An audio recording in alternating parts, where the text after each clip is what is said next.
Hey guys, welcome to the fourth video of the Java series. If you haven't checked out the first 3 videos, I highly recommend you to do so as the concepts will get more and more complicated and they will build on each other.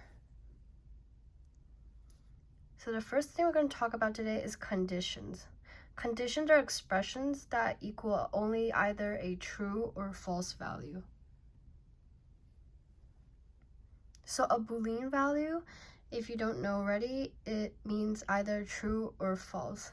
If you don't know what a Boolean is, I highly recommend you to look at the beginning videos as we talk about a Boolean videos and other data types.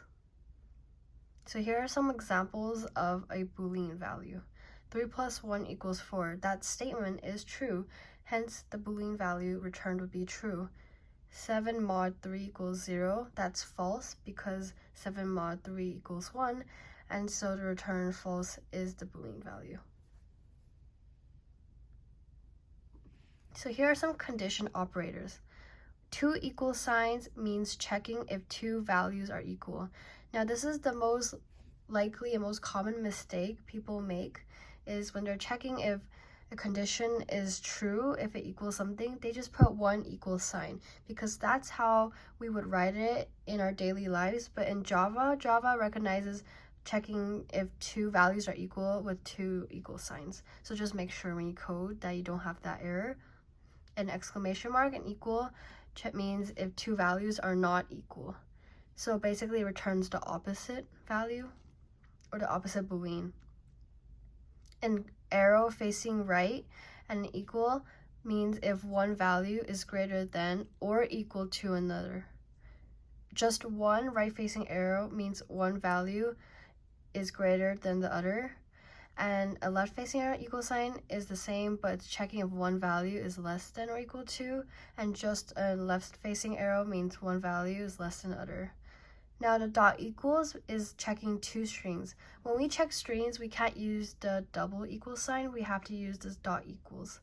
And dot equals sign case, and the last one, the dot equals sign case, is 2 strings equal each other, ignoring capitalization.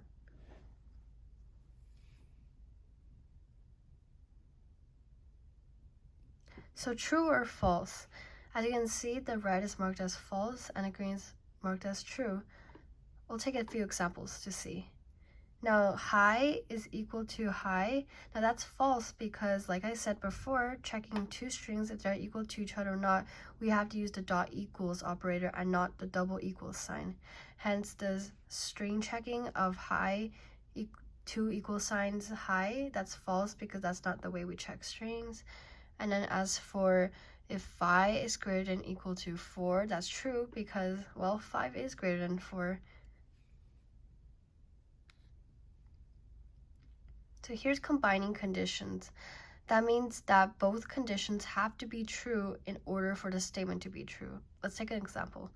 So 45 is greater than 32 and 34 is less than 1.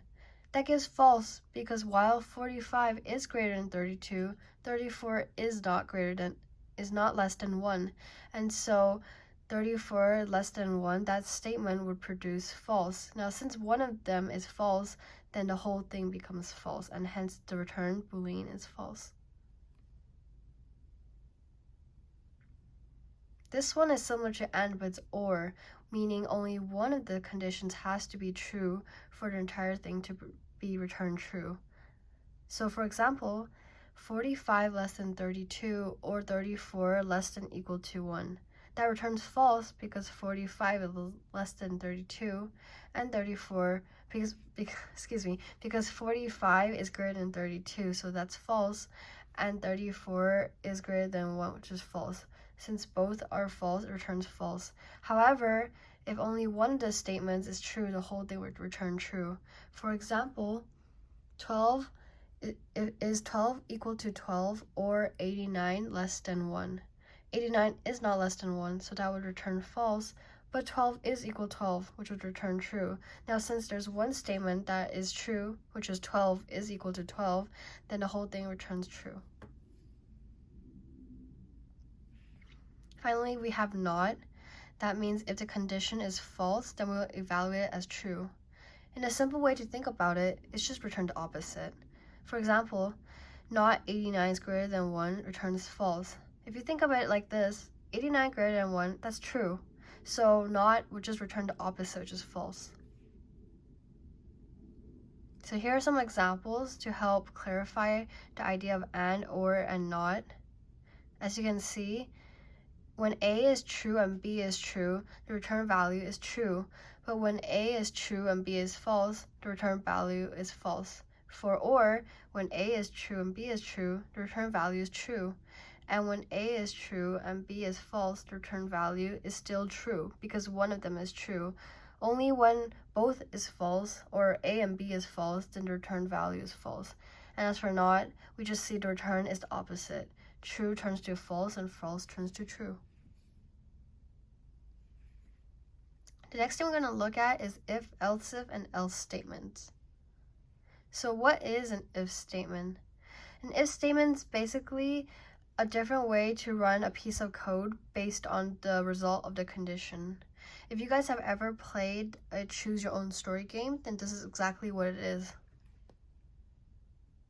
So here's another real life connection. So is it raining? If it is raining or true, then we bring an umbrella. So here's the code for how we would write an if statement. If, that tells the Java to only run the code inside of the statement if the condition evaluates to true. Then in parentheses, we have the condition and finally the code inside. Here's an example. We have the Boolean raining equals to false. And then we check if raining, which basically means if raining equals true, then we print out bring an umbrella. What do you think this will print out? If you thought it'll print nothing, then you're correct because raining is set as false. So since raining does not equal true, Java never runs the code inside of the if statement, and hence nothing comes out. Now what if raining was set as true? Then Java would print out bring an umbrella.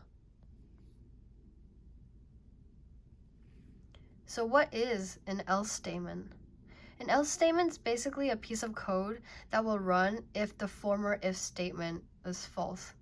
For example, if it was sunny outside, then we play outside. Now if it was not sunny outside, then we just watch TV inside. And here we see the example again. Is it raining? If it's raining or true, then we go on a walk with an umbrella. Else, or basically it's not raining, then we go on a walk without an umbrella. Here's how the code would look like. If, again, the condition, and then after the if condition, we have our else code, which runs immediately if the if condition is false. Here's an example. We have our wonderful raining. We have our wonderful raining example we can use again. So we have the variable raining set to false. We check if raining is true. We print out bring an umbrella. Otherwise or else, we go on a walk without an umbrella. And what do you think this will print out? If you think it'll print out go on a walk without an umbrella, then you are correct because the if statement is false because it is raining, because the raining is false. So Java immediately goes to else statement code, which is going to walk without an umbrella. Now if raining was equal to true, then the if statement would run and Java would print out bring an umbrella instead. So finally, what is an else if statement? An else if statement is a new condition that tells Java that it is a new condition after the if statement, but it's not an else statement.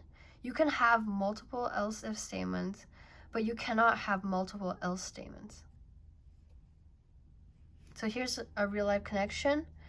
If it's raining, true, we bring an umbrella. Otherwise, which is false, then we check again. This is our else if statement. Is it below 50 degrees? If it is below 50 degrees, then we wear a coat, but we don't bring an umbrella. Otherwise or else, everything is false, and so we go on a walk without a coat and without an umbrella. Here's how the code will look like. We have else if and a condition, and then whatever code inside a condition. In a sense, this is the same thing and same syntax as an else statement. We just have an else in front of it. So here's an example.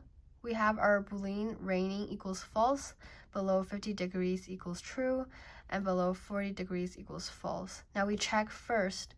If raining equals true, we print out bring an umbrella. Otherwise, if it is below 40 degrees, we wear a thick jacket but don't bring an umbrella. And if that is not true, or else if again, if it is below 50 degrees, then we wear a coat but we don't bring an umbrella. And finally, if all is false or else, we go on a walk without an umbrella.